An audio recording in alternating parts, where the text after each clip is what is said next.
दोस्तों नमस्कार। जिस वक्त भारतीय प्रधानमंत्री नरेंद्र मोदी संसद के अंदर वक्फ संशोधन बिल को पास कराने में जुटे हुए थे और इस बिल के माध्यम से हिंदुस्तान के अंदर एक बार फिर से हिंदू मुस्लिम के डिबेट को खड़ा करने की कोशिश कर रहे थे, देश के लोगों को हिंदू मुस्लिम के इस नए डिबेट में ढकेलने की कोशिश कर रहे थे, उसी वक्त अमेरिकी राष्ट्रपति डोनाल्ड ट्रंप ने अपने रेसिप्रोकल टैरिफ की घोषणा करके पूरी दुनिया में तहलका मचा दिया और हिंदुस्तान भी, हमारा भारत भी उससे अछूता नहीं रहा।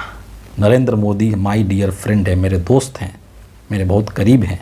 बोलते बोलते ट्रंप ने भारत के ऊपर भी 26 से 27% के करीब रेसिप्रोकल टैरिफ लगा दिया है।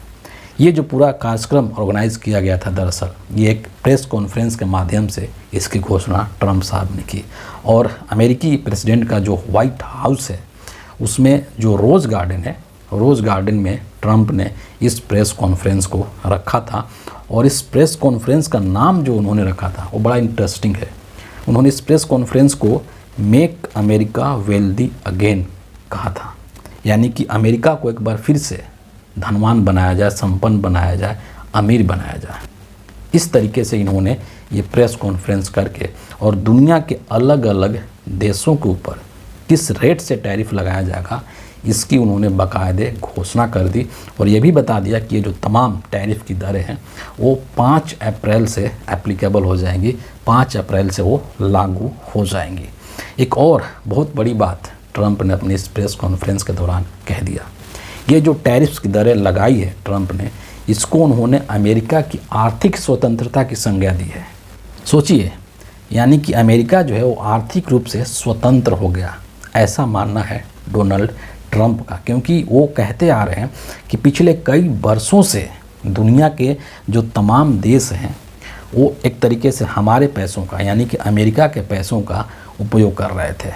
वो हमसे बहुत अधिक टैक्स ले रहे थे, टैरिफ लगा रहे थे और बदले में हमें उनसे कुछ नहीं मिल रहा था, यानी कि एक तरीके से वो अमेरिकी रिसोर्सेज का दोहन कर रहे थे और इसीलिए उन्होंने संभवतः इस जो नया जो टैरिफ लगाया उन्होंने एक तरीके से आर्थिक स्वतंत्रता कहा है अमेरिका के लिए।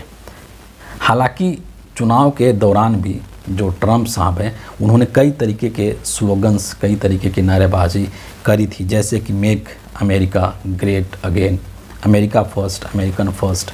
इस तरह की नीतियों की, इस तरह के नारेबाजी का सहारा ट्रंप ने लिया था चुनाव के दौरान अपने समर्थकों को अपनी तरफ आकर्षित करने के लिए और फिर से एक बार वो उसी तरीके की चीज़ें बोल रहे हैं, तभी तो इन्होंने इस प्रेस कॉन्फ्रेंस का नाम रखा मेक अमेरिका वेल्दी अगेन। लेकिन यहाँ पर जो टैरिफ्स की दरें हैं इसमें से मैं कुछ एग्जांपल्स आपके समक्ष रखना चाहूँगा। जैसे भारत के ऊपर 26% लगाया है टैरिफ और कहीं कहीं 27% भी देखने को मिल रहा है, लेकिन मान लीजिए कि चलिए भारत के ऊपर 26% लगाया गया है रेसिप्रोकल टैरिफ। लेकिन दुनिया के और भी कई सारे देश हैं जहाँ पर कि इससे भी अधिक दर की टैरिफ्स लगाई गई हैं और कुछ देश ऐसे भी हैं जहाँ पर कम, यानी कि भारत से कम दर की टैरिफ लगाई गई है। अगर मैं एग्जांपल्स आपके समक्ष रखना चाहूँ तो जैसे वियतनाम है, वियतनाम के ऊपर 46% की टैरिफ लगाई है ट्रंप ने, ताइवान उसके ऊपर 32%, स्विट्ज़रलैंड के ऊपर 31%, इंडोनेशिया के ऊपर 32%। ये जो है हमारे से अधिक हैं, यानी कि इंडिया पर जो 26% लगाया है उससे अधिक है। लेकिन कुछ देश ऐसे भी हैं जहाँ पर कि 10% टैरिफ लगाए गए हैं, जैसे कि ब्रिटेन है, ब्राज़ील है, सिंगापुर है। इन सभी देशों के ऊपर ट्रंप ने 10% की टैरिफ लगाई है और इनका जो पूरा रेंज है एक तरीके से रेसिप्रोकल टैरिफ का, ये 10% से लेकर के और 46, 47, 49 तक ये जा रहा है। इसी रेंज में इन्होंने दुनिया के अलग अलग कंट्रीज़ में इस तरीके से टैरिफ लगाए। मेक्सिको, कनाडा जैसे देशों में इन्होंने मैक्सिमम टैरिफ लगाने की कोशिश करी है। लेकिन एक चीज़ जो थोड़ी सी हिंदुस्तान के लिए अच्छी खबर कही जा सकती है कि कुछ चीज़ें ऐसी है जिसको कि इस टैरिफ से उन्होंने अलग रखा है, लेकिन इसका मतलब ये नहीं है कि उन्होंने हिंदुस्तान के प्रति कोई उदारता अपनाई है या हिंदुस्तान को लेकर के दरिया दिली दिखाई, ऐसा बिल्कुल भी नहीं है। अमेरिका है उसको सबसे पहले अपना हित दिखता है और ये चीज़ उन्होंने की है, उसमें भी उनको कुछ ना कुछ अपना सेल्फ इंटरेस्ट ज़रूर दिख रहा होगा, तभी जा कर के उन्होंने कुछ प्रोडक्ट्स ऐसे हैं, कुछ उत्पाद ऐसे हैं जिनको कि इस टैरिफ से अलग रखा है। जैसे एग्जांपल के तौर पर अगर मैं बता दूं तो जो फार्मास्यूटिकल्स प्रोडक्ट्स हैं, जैसे मेडिसिन से दवाइयाँ हैं, उसको जो है इससे अलग रखा है, मतलब इनके ऊपर कोई टैरिफ्स नहीं लगेंगे। इसके अलावा तांबा है, कॉपर्स हैं, उसके ऊपर नहीं लगेगी। लकड़ी के कुछ सामान हैं उसके ऊपर भी नहीं लगेंगे। कुछ सेमीकंडक्टर्स हैं उनको भी इस टैरिफ से अलग रखा गया है। मज़ेदार चीज़ ये है कि ट्रंप साहब ने रेसिप्रोकल टैरिफ को लेकर के तमाम तरीके की बातें कह दी, भारत को लेकर के कह दी, नरेंद्र मोदी का नाम लेकर के कह दिया। लेकिन इन सब चीज़ों के बावजूद भी भारत सरकार की तरफ से या भारत सरकार के किसी भी मंत्री की तरफ से कोई भी ऑफिशियल स्टेटमेंट रिलीज़ नहीं किया गया है कि इनका क्या स्टैंड है इस टैरिफ को लेकर के। और हमें इंतज़ार करना होगा कि भारत सरकार के जो मंत्री हैं, जो विदेश मंत्रालय है या जो यहाँ का फाइनेंस मिनिस्ट्री है, वो लोग क्या बोलते हैं ट्रंप के इस टैरिफ को लेकर के, क्योंकि दुनिया के कई सारे ऐसे देश हैं, कनाडा, मेक्सिको, जो कि इनके टैरिफ्स को लेकर के खुल करके आलोचना कर रहे हैं। लेकिन भारत सरकार का क्या स्टैंड है इसको लेकर के अभी कुछ भी क्लैरिटी नहीं है।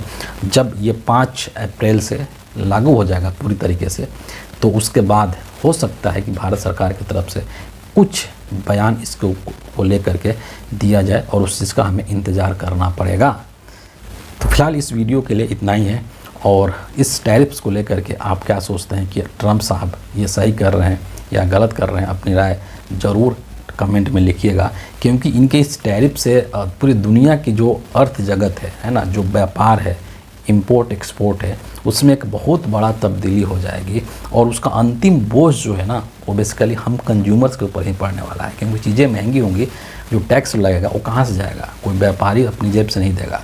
उसका अंतिम जो भार होगा वो हम जैसे जो उपभोक्ता हैं, जो कंज्यूमर हैं, उन्हीं पर पड़ने वाला है ना। तो आप इनके टैरिफ से खुद को अलग करके नहीं देख सकते हैं, बल्कि आप ही के ऊपर उसका बोझ आने वाला है। तो इसलिए आप भी अपनी राय ज़रूर लिखिएगा, शेयर कीजिएगा कि आप क्या सोचते हैं ट्रंप के इस कदम के बारे में, और बताइएगा। फिलहाल अगले वीडियो में आपसे फिर मुलाकात होगी, तब तक के लिए बहुत बहुत धन्यवाद।